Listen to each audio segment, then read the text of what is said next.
I want to be that kind of leader that brings leadership out of other people. And I guess when it comes down to it, I believe in compassionate leadership.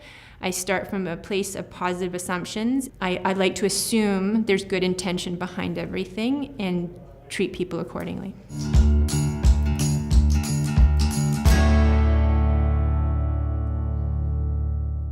I love saying I'm the child of immigrants because that disrupts a stereotype. There's often times where I can share with people my ancestry of being Jamaican and British, that it builds bridges. Well, I guess I grew up with three cultures. I grew up with British culture, Canadian culture, and Jamaican culture. And so I'm used to that idea of code switching.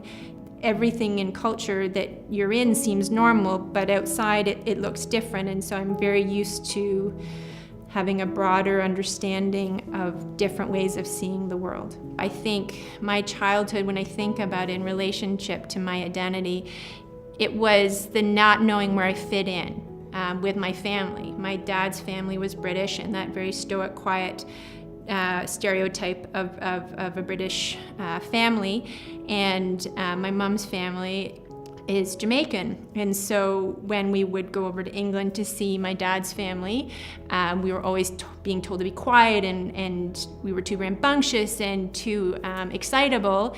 And then we would go visit my mom's family, and we were quiet and timid and always being encouraged to come out of our shell and be more expressive. And sometimes that was really confusing. A lot of the times it was just hilarious.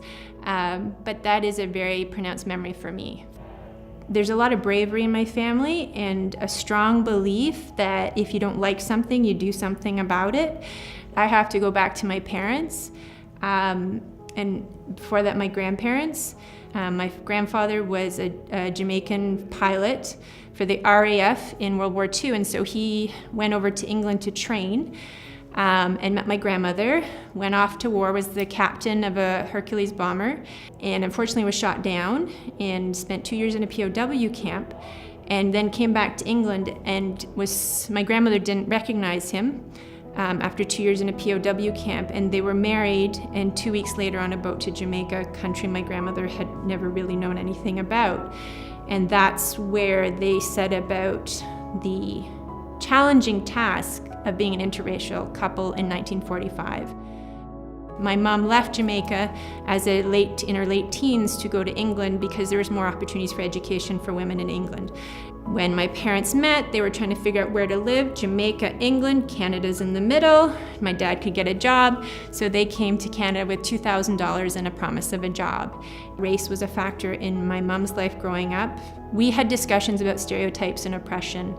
They taught me the value of education, in that everybody has the right to express who they are when, and I say it in quotes, when gay marriage became something that was big, it's just marriage, but when that became the big news item, my dad, being a numbers guy, went and found all the stats he could to disprove as many myths about it as possible. Like the state in the US with the lowest divorce rate is the first state that allowed gay marriage, and things like that.